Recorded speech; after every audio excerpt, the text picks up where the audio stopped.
Sup, nerds? Today we have a modern prog metal band, an instrumental single with as much vibes as you can handle, the perfect overdrive pedal, and a whole lot more. My name is Zach, welcome to AudiblyDumb.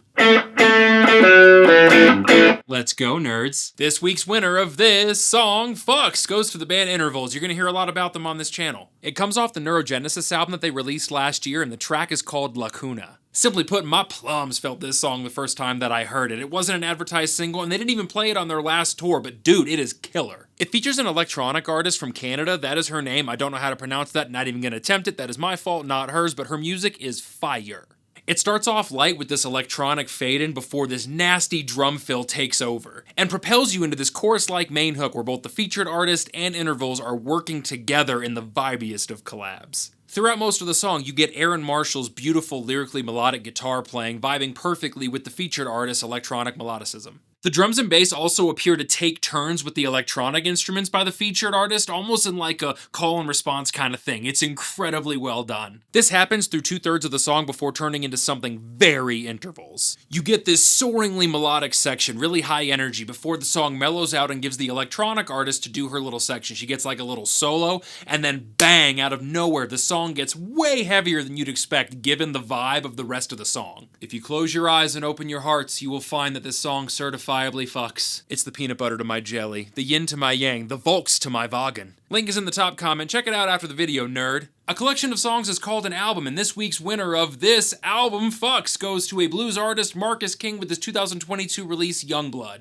That's right, we're switching to blues. I went and saw him live when he toured this album, and it rocked. Dan Auerbach from the Black Keys produced it. Marcus King absolutely nailed it, and my inner feelings made love with it. This is actually one of his more rock-forward albums, which, to be fair, is probably why I like it so much. Now that I think about it, it actually has a lot of similarities to the Black Keys music. Jeez, what an absolute rip-off. I'm totally kidding. You can definitely hear some Black Keys influence to it, but it is still very much Marcus King, which means it very much still tickles my nards a bit. It's 11 songs long, and over half the tunes are rooted in this riffy, fuzz-tony type place. It's Too Late, Lie Lie Lie, Blood on the Tracks, Hardworking Man, Good and Gone. All these types of tunes definitely follow that whole fuzzy, riffy, English, rocky, Les Paul-y type of vibe. And although I always dig his singing, his voice tends to lean into this type of music really, really well. It's kind of incredible. He's played a lot of soul and slower songs over the years. Blues Worse Than I Ever Had is a great example from this album, and yeah, I dig it all, but at the end of the day, let's be real, I'm an ex-drug addict from Clearwater, Florida. I like the aggression. I want the attitude, the grit, the dirt. That fuzzy, loud Gibson goodness that can wake the dead and charm a cobra's cousin, ja feel? Congrats, Marcus, you win this week. Means nothing to you, but a lot to us. Cheers. A great album is usually made by a great band, and this week's winner of this band, Fucks, goes to Arch Echo. My god, what talented musicians. I love this band so much. They intentionally make their music difficult and complicated, but they also try to make it accessible to the average listener. If you're a guitar player, this will impress you and frustrate you in equal measure. Illuminosity, Color Wheel, Earthshine, Catalyst, Magic, or I guess how they spell it, MAGIC! These are just a few of the tunes that stand out. Once you hear them, you will be reminded that there are bands out there that are genuinely trying to push the boundaries of their instruments. It's pretty amazing to see. Plenty of people try to be new, but it usually winds up being new for like the sake of being new. These guys are new for the sake of being good. There is a Chaz Bono size difference there, and I'm glad there are bands out there like Arch Echo that are preaching the good word, playing the good riffs, and making good people like me contemplate quitting and going to work for Chick-fil-A. They're playing one show in the UK, and that's it. I was hoping to share their tour schedule. Maybe if you guys do what I say, go listen to this band because they're so fucking awesome, like maybe they'll increase their touring schedule, then we can go see them more often, you know? Silly me, right? Seriously, get on it, nerds. We have to support these bands. It's an amazing experience that is dwindling by the day. Now, before we get to the winner of this gear, Fucks, we have this week's Comment of Chaos winner. This comes from JotorK3774. Get some sleep and stop eating donuts. I think there's a fat joke in there. Listen here, you plebeian pillock. I was raised in the dark, molded by it. I didn't see the light of day till I was already a full-grown Zach, and by then it was nothing to me but pure vibes and unicorn farts. You can't get me down, my guy. I'll sleep when I want and eat as many cream-filled, maple-glazed old-fashions as I gosh darn well please. Congratulations on winning the Chaos Comment of the Week. You're your reward is a big fat F off, you nerd. To anyone taking this as a challenge, welcome aboard. You could win next week. To those of you just looking to spread some hate, bring it on, you little heathen. You could be here next week, and I promise I will stop being so fucking polite. Now, all of the amazing music that we have access to would be impossible without this amazing gear that we have access to. So this week's winner of this gear fucks goes to the JHS Morning Glory Overdrive. Simply put, most pedal manufacturers try to go for this whole transparent overdrive thing, and they just kind of fail at it. This is not one of those times. If you love the current sound of your amp but just want it to be a little bit hairier, a little bit more juice, this is the pedal for you. It's fantastic. I legitimately couldn't think of a better pedal to have on the first episode of AudiblyDumb. I'm not affiliated in any way. I owned it for years. It was fucking amazing. I just want to share that enthusiasm with you. I don't get why it's so hard for some pedal companies to understand. It's like, I like my amp tone, I do like this, I just want it a little bit betterer. You know what I mean? And they're like, oh, that's super cool. We're gonna change the entire sound of you as a human now. It's not really what we were asking for, but alright, if you insist, perfectly fine. I'll stick with the JHS Morning Glory. Thanks. I should also mention it does have a gain switch on it, so if you do want something a little bit higher gain, like that mid-gain territory, this can do that as well. And then it's got a jack on the side for the little red button, so you can activate that switch remotely. The low to mid-gain game is where this pedal shines, so if that's what you're looking for, go check it out. I mentioned I had one for years, had it on almost all the time. Super, super cool. And if you're cool, you should get one. Otherwise, you're not cool. At least not as cool as you could be if you went and got one. Congratulations to all the winners. May you continue to fuck for many years into the future. And for those of you watching at home, please go check out every single thing that I said, because as always, if I say it's cool, it's 'cause it fucking is. Now let's talk some tone. This week I want to touch on reverb and how it can completely change the vibe of your luscious shreddery. Reverb can be a really misused effect amongst guitar players, specifically new ones. And I couldn't care less where it's coming from. A plugin, a Helix, analog, digital, whatever. It's 2025, it all fucking rocks, you know what I mean? It's amazing, you got this great dry tone, and with one button press, you now have this springy, vintagey goodness to your vibe.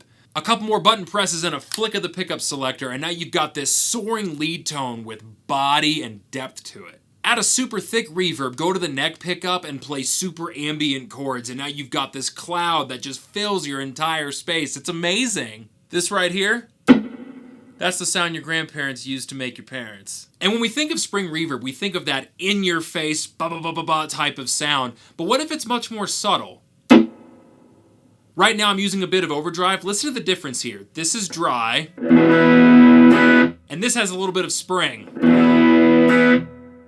At this stage of reverb, we aren't changing the tone, we're just taking your glorious, dry tube amp or digital amp tone and giving it a little, Now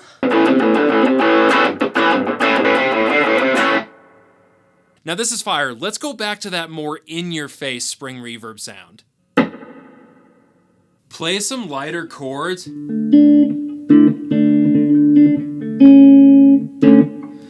While you're playing, there'll be a little shimmer of something, but anytime you stop,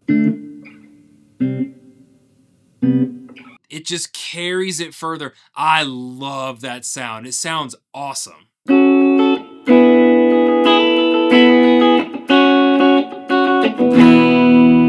It makes learning triads and other music theory words that I don't know very, very fun. Speaking of having fun, a long decayed hall or plate reverb can wake the dead and make Ronald McDonald go to Wendy's, you know what I'm saying? This reverb, although thick in decay, actually sits under the notes. This is what can give a lot of those English-style solos these soaring lead phrases. You hear it's just going and going and going? It's still going. It's like a 9-second decay.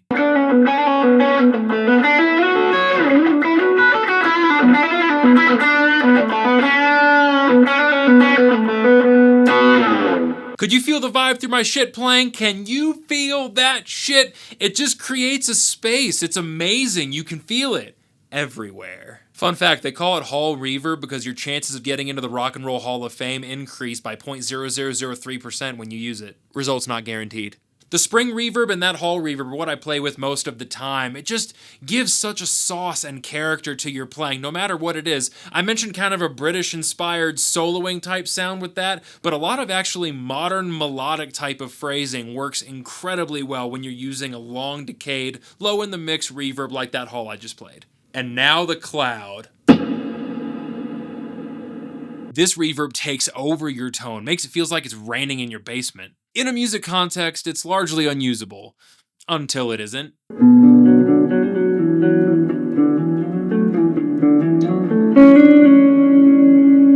This is not about playing a lot of notes, this is about playing very specific notes and chords, trying to capture a vibe.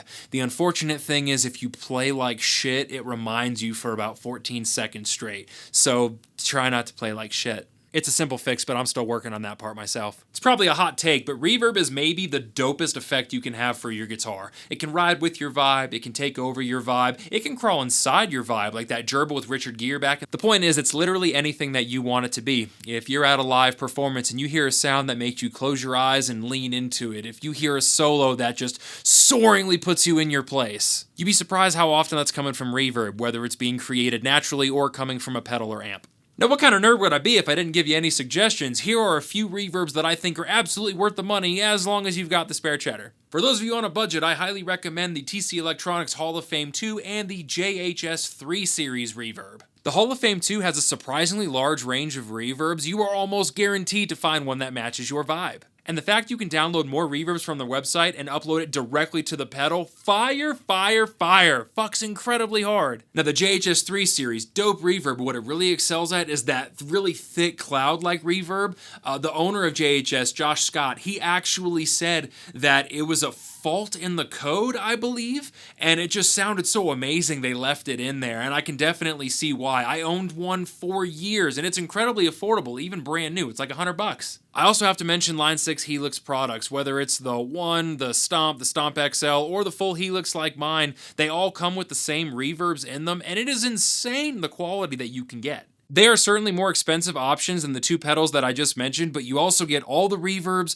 plus modulation and amp models, unless of course you get the HX effects. That's a really good option for these, but you get so many more options, and yeah, it's more complicated to tinker with as well. It's going to be a lot harder to learn than those other two pedals, but the amount that you get for the money that you're spending and the quality of the digital captures they have, fantastic. Lastly, I want to mention the Strymon Blue Sky and Big Sky. Definitely expensive for just a reverb pedal, but every single reverb is fucking incredible. If you're sat there asking yourself, how can they charge $400 for just reverb?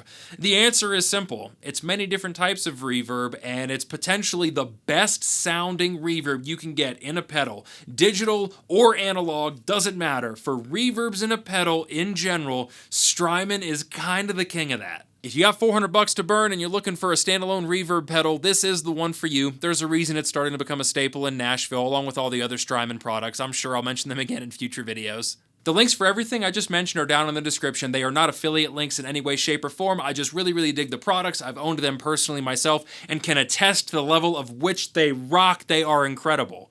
Thank you so much for watching Audibly Dumb. My name is Zach, and thanks for the hang, homie. Bye-bye!